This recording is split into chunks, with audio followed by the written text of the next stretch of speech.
have co-defensive coordinator ShaDon Brown and defensive secondary coach. Questions for Coach Brown? Greg? So ShaDon, start with the secondary. It used to be just corners, and so you're taking safeties too. So how big a deal is that for you? Just explain the thought process behind combining all that. Yeah, well, in the past, I've been primarily working with the corners in a practice individual setting. But if you look at my career, where I've been, I've coached the entire secondary at multiple stops at the Power 5 level. I love having one voice in the room. When I took this job, there was already a safeties coach in place. In the best for our staff was myself to coach corners, because I've coached corners and safeties. And so when we had a staff change, I felt like it was best to have one voice in there. And so me going back and coaching the entire secondary is probably a little bit more in my comfort zone than the opposite. So it's going well right now, and I like how it flows.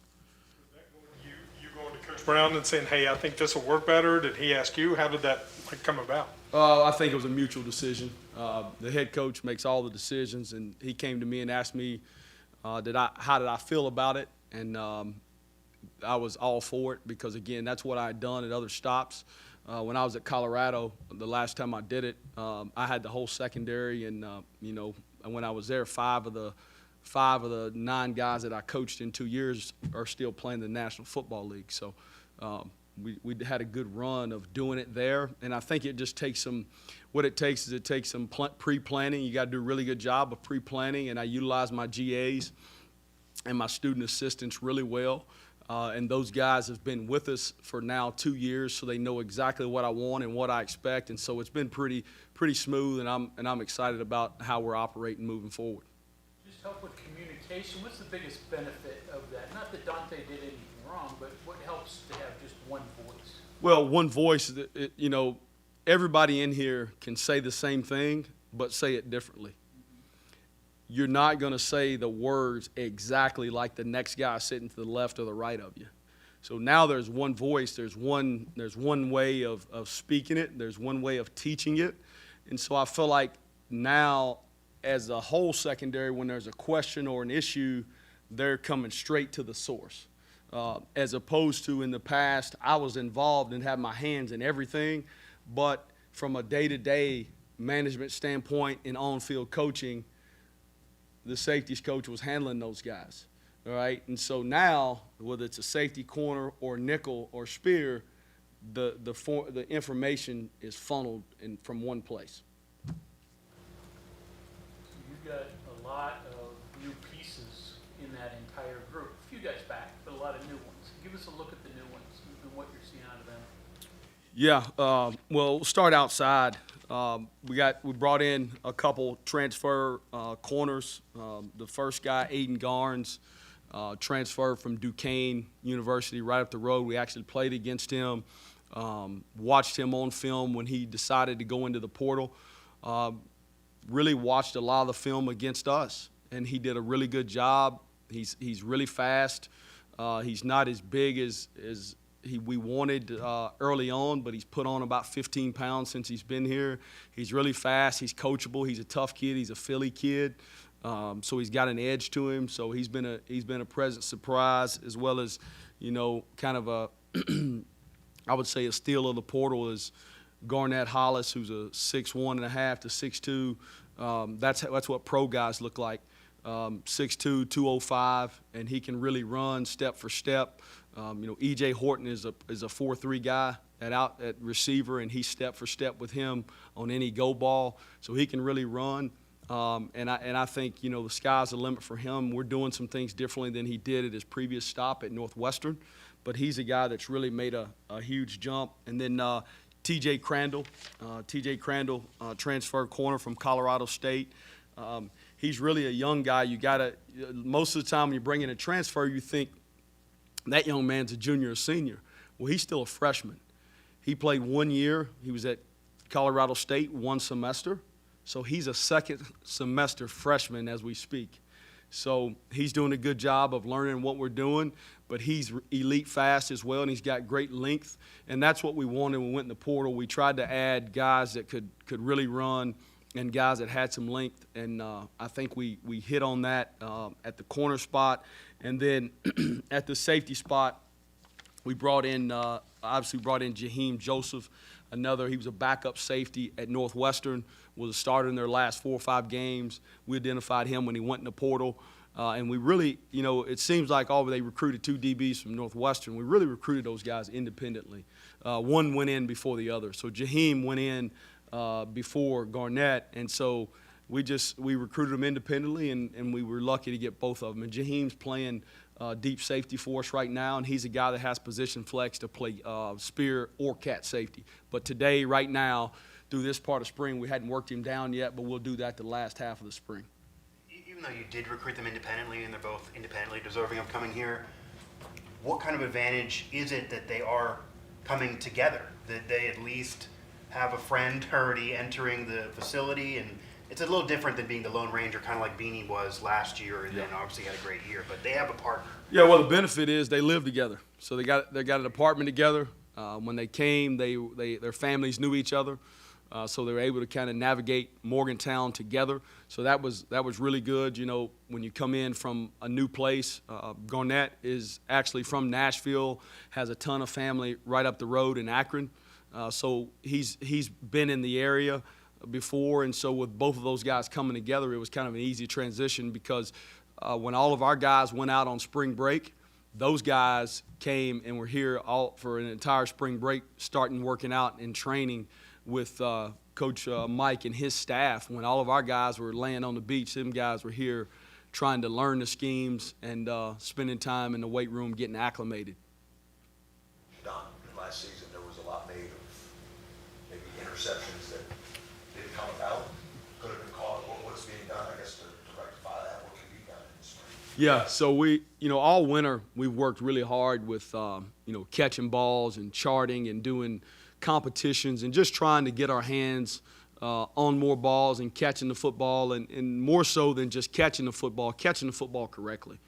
And when I say that, I say, if you don't, whether you're a receiver, DB, it doesn't matter. When you catch the football, if you don't get your hands together and take your head and your eyes to your hands, which is where the ball's going to be, you're not going to be great at catching the football. And so we've done that a ton all season. We've charted it. We've had some guys that have caught 2,000 balls throughout the winter, and when I say throughout the winter, I'm talking about starting in January when we first got back. We started there, and then we work on catching jugs every day, and then what we've got a policy in place with the guys now that if you drop a pick with two hands, that you get 2 hands on in practice, you got to get 25 jugs after practice. And so we're trying to do that to give guys an opportunity to catch the ball more. And some guys are improving. Some guys are not where they need to be, but that is an emphasis. I teased Beanie. He's been here today. He would have been the Thorpe Award winner, I'm pretty sure, if he would have caught about 5 more that he knocked down. So. Other corners for you besides the new guys that are here? So Spells, one of the Jacksons. Just go through what your corner situation looks like. Yeah. So Jacoby Spells is doing a good job. He's been nicked up a little bit, so you probably didn't see him out there today. But he's been nicked up a little bit, but he's going to be fine. And then you look at Montre Miller. Montre Miller's come back. He appealed and got a medical red shirt. He was hurt there in the Penn State game last year and didn't play the rest of the season. So we got that year back. So he's going to be a guy that's in the mix. He's a guy that's he's had some good plays. The big thing for him is being a competitive guy all the time, and he's doing a much better job of that. And I think anytime you transfer, the hardest thing is you're in a new environment and you got to reestablish yourself, not from just being a player, but in the mix of how we do things and trying to be an alpha when you were the alpha at the place you came from. And so he's doing a much better job of that. And then the guy that's probably made the biggest jump has been Jordan Jackson. Jordan Jackson's made a tremendous jump. He's a lot stronger. He's gained about 15 pounds this winter. He's in the mid 180s, which is good for him. And he's fast and he's gotten strong, and you can just see that in his body. But the big thing that he's done a better job of is he's gained confidence.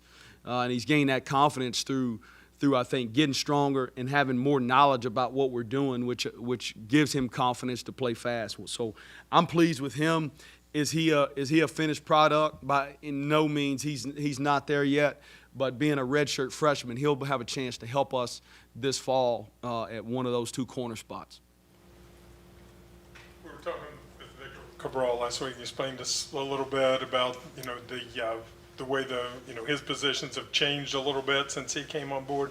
Is there any change? Does that affect the back end any? Does the cap play a little bit differently, or your guys in the back end still kind of the same? No, it doesn't change us at all. Schematically, we are who we are. We're going to be the same. It doesn't change at all. We're trying to get our spurs in the rush a little bit more. We brought in Ty French. Tyron Bradley's a big, powerful guy. If we can get those guys rushing the passer a little bit more, is what we've tried to do this spring. To give those guys a chance to go rush the quarterback, obviously, so they're in a little bit less coverage this spring. But that doesn't mean we're changing what we're doing. We're just giving those guys, some at bats. You walk up there in baseball, you get at bats. They're getting at bats by rushing the passer. You're still trying to be as interchangeable as possible between Free and Cat, and maybe even Spear, as you mentioned some. Yeah. So those guys are really all working together, and we'll have some guys that can't go back and play, but like today, Aubrey Burks played 50% of the snaps at Cat safety today, all right? And he's played 50% of the snaps today at Spear, right? So I can move him around at any time, and I'm doing that to give him both reps at both spots, but we're doing the same with some other guys. Aiden Garnes can go play nickel, which he did some today. So we're mixing and matching those guys, and the main thing is obviously to enhance their skill set. But the second piece is it adds to our depth, and then it allows us to see as coaches what guys are best at, and then we can put the pieces in the best fit for them to be successful, which is a win for the kid and a win for West Virginia. What do you ask Anthony Wilson to improve upon? Anthony's got to improve on as a cover guy. Anthony's a good tackler. He was one of our top 3 or 4 tacklers last season, and he did a good job. And we did things to fit his skill set. His skill set was coming downhill, fitting the box, playing behind the linebacker, and we did that a lot, and he was successful doing that. When he struggled last year, he struggled in pass coverage. So what we've harped on and tried to work on with him is just body positioning and understanding leverages and doing a better job of teaching him the pass concepts.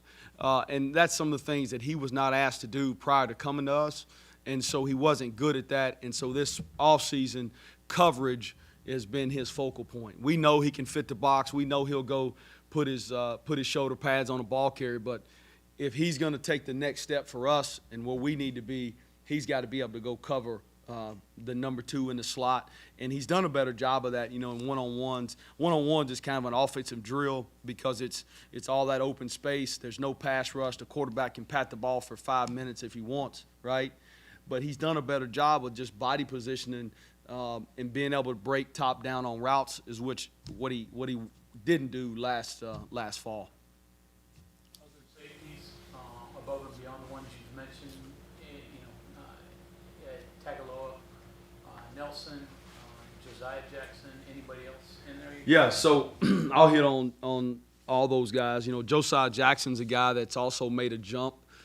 He's gotten a lot stronger this offseason. He's able to control his body a lot better, which has really been a benefit for him because the weakness that he had was just lower body strength. And so in space, he struggled to change direction, and at the point of contact, he was always getting knocked back.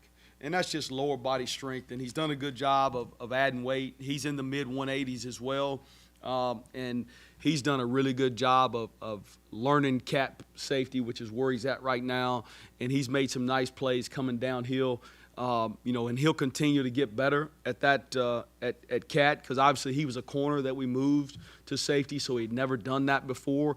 And it's a little different seeing the field from inside out as opposed to outside in. So he's making a lot of progress. And then talk about Aiden Nelson. Aiden Nelson's a guy that he doubled up duty and went and helped our basketball team out, and I think that was great for him, and I'm sure he helped them on their ready teams and things of that nature.